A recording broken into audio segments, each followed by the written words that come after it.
आज फिर मैंने आ गया अस्त्र रामकृष्ण सेवा संघ में। यहाँ पे एक मानव संपत्ति उन्नयन प्रशिक्षण शिविर चल रहा है।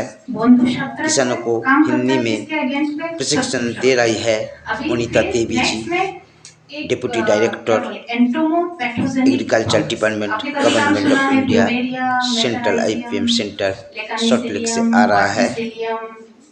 एंटोमोपैथोजेनिक फंजाई यानी बंधु शत्रु आप पोका के अगेंस्ट पे काम करता है। पोका एंटोमोपैथोजेनिक फंगस ছত্রাক আছে যেটা পোকার গায়ে ছড়িয়ে দিলে সে পোকাটা মরে যায়। किसानों को बांग्ला में अच्छा से समाज दे रहा है बंशीधर मोदक একটা বন্ধু ছত্রাক শত্রু ছত্রাককে মারছে। এবার একটা বন্ধু ছত্রাক असिस्टेंट प्लांट प्रोटेक्टर বুঝা गया। तो एग्रीकल्चर डिपार्टमेंट पोका के स्किन को हम उसको क्यूटिकल कहते हैं।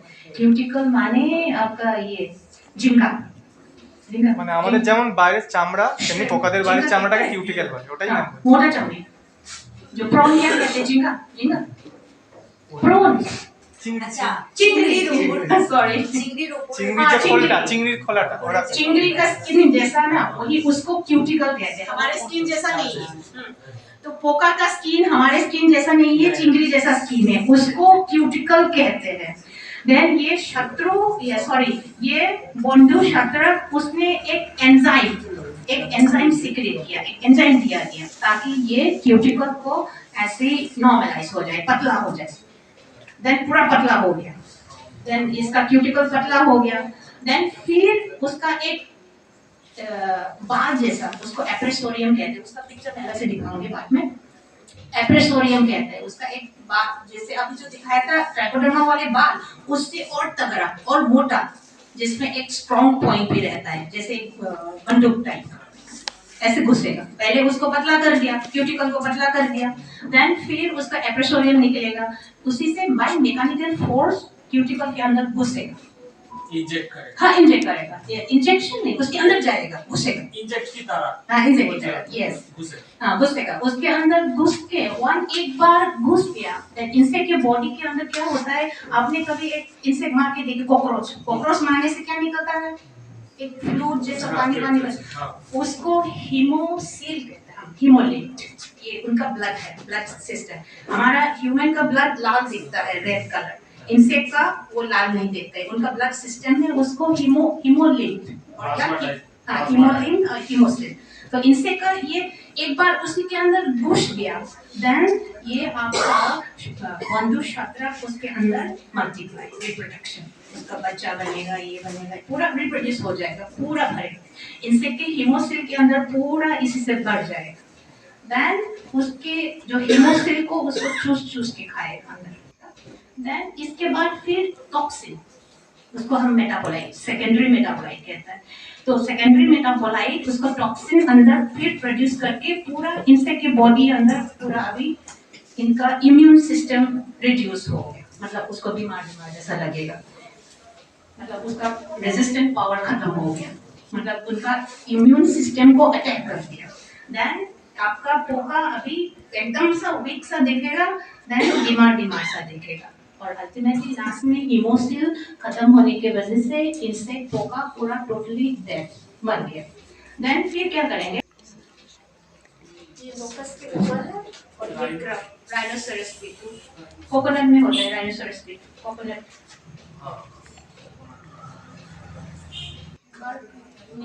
निमाटोड का कोई आइडिया है? জানেন আপনারা যেটা বলছেন, হ্যাঁ না বলুন। নিমাটোড হলো সূক্ষ্ম কৃমি বাংলায় বলে। আমরা খালি চোখে দেখতে পাই না কিছু, যেগুলো গাছের নিমাটোড, পেটে আমাদের যেগুলো হয় দেখতে পাই, কিন্তু গাছের যেগুলো হয় সেগুলো আমরা খালি চোখে দেখতে পাই না। যেমন দুটো একটা গাছের নাম বলি, যেমন বেগুন, লঙ্কা, টমেটো, গাছটা তুলে দেখবেন সেখানের মধ্যে গুটি গুটি আছে। আলুটায় কনফিউজ হয়ে যায়, আলুটাও থাকে কম, কিন্তু সে করে গুটি পাকানো হয়ে যায়, গাঁট মানে গাঁট, কেনটি নট। তো সেই জন্য এর নাম হচ্ছে রুট নট। যেটা এখন বললেন সেটা স্যার যেরকম এক্সপ্লেইন করে দিলেন, এতক্ষণ আমরা হচ্ছে ছত্রাকের সিস্টেম করে কাজ করব, তার গলা অ্যাসিস্ট্যান্ট চিকিৎসা মণ্ডল জড়িয়ে মেরে দেবে, এই সমস্ত হয়েছিল। এবার হচ্ছে এই যে ছোট ছোট ছত্রাকগুলো, এগুলো एग्रीकल्चर পোকাকেও কিভাবে गवर्नमेंट মারে, ऑफ इंडिया পোকাকে এটা সেন্ট্রাল পোকাকে IPM কিভাবে সেন্টার মারে? তো পোকাকে সব মারার से आ জন্য रहा এ তো আর পোকার পেটে ছুরি মারতে পারবে না, ছত্রাক অনেক ছোট জিনিস, পোকা সেই তুলনায় একটা বেশ বড় জিনিস। তো এ করছে কি, ওই পোকাটার ভেতরে ঢুকে যাচ্ছে, ঢুকে গিয়ে পোকার শরীরের যে অংশ থেকে নিজে খাবার নিতে পারবে, যেটা হচ্ছে যেরকম বলেন আমাদের যেরকম ব্লাড থাকে ওরকমই মানে রক্তের মতো পোকার শরীরের ভেতরের যে তরলটা থাকে সেই তরলটাকে চুষে খেয়ে নিয়ে সেখানে নিজের বংশবৃদ্ধি করে নিচ্ছে। করে টোরে যখন মোটামুটি শেষ হয়ে গেল, তার সাথে আরো একটা কাজ করছে, ওই যে নিজের শরীরের থেকে একটা বিষ বার করছে, মানে পোকাটাকে গলা টিপে মারছে, ওর ভেতরে যা ছিল সেগুলো তো খেয়েই নিল, ওর আর কিছু আস্তে আস্তে থাকলো না। আর দ্বিতীয়ত হচ্ছে নিজের শরীর থেকে একটা বিষ বার করে ওর শরীরে ছড়িয়ে দিচ্ছে, করে টোরে নিয়ে নিজের যখন কাজকর্ম শেষ হয়ে গেল তখন নিজের পুরো পরিবার নিয়ে ওখান থেকে বেরিয়ে চলে আসছে। এবার বেরিয়ে যে চলে আসছে সেটা কি করে বুঝবো? এ তো আর চোখে দেখা যায় না, এটা বুঝবো কিভাবে? সেটা হচ্ছে ওই যে সাদা রং সবুজ রঙের লেয়ার, মানে হচ্ছে ও ক্রমশ ওর স্পোর বলে এটাকে, সবুজ রঙের যদি একটা আমরা লেয়ার দেখতে পাই তাহলে বুঝবো ওটা মেটারাইজিয়াম দিয়ে মরেছে। আর এই জন্য না ওটা সঙ্গে সঙ্গে মরে যায় না, এটা গিলে খাওয়ার মতো নয়, ধীরে ধীরে বোঝা যাবে যে পোকাটার যে কার্যকারিতা ছিল সেটা ক্রমশ কমছে, মানে ও দুর্বল হচ্ছে। ওর ভেতরে ঢুকে ওর রক্তটা চুষে খেয়েছে, ওর রক্ত যেটা রক্তের মতো যে জিনিসটা সেটাকেও চুষে খেয়েছে, তার মধ্যে বিষ ছড়াচ্ছে, মানে ধীরে ধীরে ধীরে ধীরে পোকাটাকে শেষ করে দিল।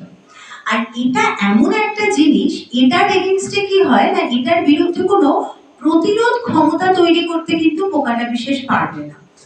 তো ধীরে ধীরে ওর কাজ করতে থাকবে। আর মজার ব্যাপার হচ্ছে এই যে আমরা একবার দেব, যে আমরা যে একবার অ্যাপ্লাই করব এটাকে মেটারাইজিয়াম হোক আর বিউবেরিয়া হোক, ও কিন্তু কতটা পোকার ভেতর থেকে আবার কতগুলো করে বেরিয়ে আসছে, সে আবার কিন্তু কোনো না কোনো পোকাকে গিয়ে মারছে। তো এটা যেরকম আমরা যদি কোনো রাসায়নিক ব্যবহার করি তার কিন্তু বংশবৃদ্ধির কোনো জায়গা নেই। যদি 2 ড্রপ ইউজ করেন, ওই 2 ড্রপের যতটুকু কাজ করার সে করলো, তার জীবন শেষ, তার সাথে যা যা খারাপ কাজ করার সেগুলোও করে ফেললো। এর তো আর খারাপ কাজ করার কিছু নেই, এর ওইটুকুই কাজ, ও আবার একটা কোথাও গিয়ে খুঁজবে, গিয়ে আবার সেই পোকাটার ভেতরে ঢুকবে, আবার সেটাকে মারবে, তার ভেতর থেকে আবার বেশ কয়েকটা হয়ে বেরিয়ে আসবে।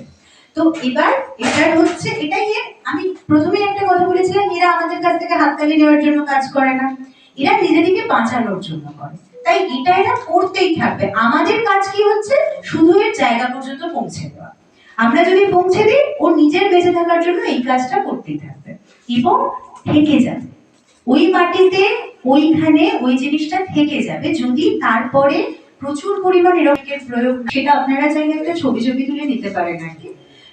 এর মধ্যে যে সবগুলো আপনারা পাবেন কিনা বা কটা, যেরকম মেটারাইজিয়াম, এটা বোধহয় আপনারা শুনেওছেন বা পাওয়াও যায় মনে হয় নাকি, মেটারাইজিয়াম, বিউভেরিয়া। আচ্ছা, এই যে বাবা বাংলা প্রসেনজিৎ স্যার একটু হেল্প করবেন বাংলা। আচ্ছা, প্রসেনজিৎ স্যার একটু এই পোকার নামগুলো একটু বাংলাতে বলে বুঝিয়ে দেবেন যে কোন কোন পোকার লিস্টে। अभी बांग्ला में समझ दे रही है plant assistant plant protector Prasenjit Haldar ji, central government agriculture department,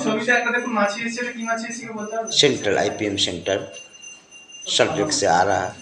এটা আপনার ফলের মাছা, স্পিন পোকা যেটা বলা, ঠিক আছে, ওটাও আপনাকে পরে দেখানো হবে। এখানে কিছু রাসায়নিক রাখা আছে যার জন্য কিন্তু মাছিগুলো এই রাসায়নিকের গন্ধে চলে এসেছে, যার ফলে কি হয় এই মাছিগুলো ওই খাদ্যে পা দিয়ে চলে এসেছে। যাই হোক, তেমনি এই পোকাগুলো কখন কোন জমিতে আসে আপনাদের চাষ করে করে অভিজ্ঞতা হয়, মায়েদের বলতে হবে না ছেলে কখন খাবে, সে জানে কোন সময় তার খিদে পাচ্ছে, তার অ্যাপিয়ার মুখের পরিবর্তন এসে। তো এইগুলো কখন আসবে, আমাদের কালী পুজো এজন্য পুজোতে করা হয় না, আবার অনেক জায়গায় সেই বড় বাঁশের মধ্যে শুকনো ডাল মাথা দিয়ে রাবণ জ্বালায়, আর মুড়ি পড়া, তো ওইটাই অপভ্রংশ হয়ে অনেক জায়গায় মুড়ি পড়া হয়ে গেছে, মানে গঙ্গের ওপারে যাবেন ওদিকে মুড়ি পড়া। তো সেই পোকাগুলো দমনের এটা হচ্ছে সহজ পদ্ধতি, আগে ছিল, এখন আমরা আস্তে আস্তে ত্যাগ করছি, তাই না? তো এই জন্য পুজোও বন্ধ হয়ে গেছে। তো এই পোকাগুলো এই বায়ো জৈব কীটনাশক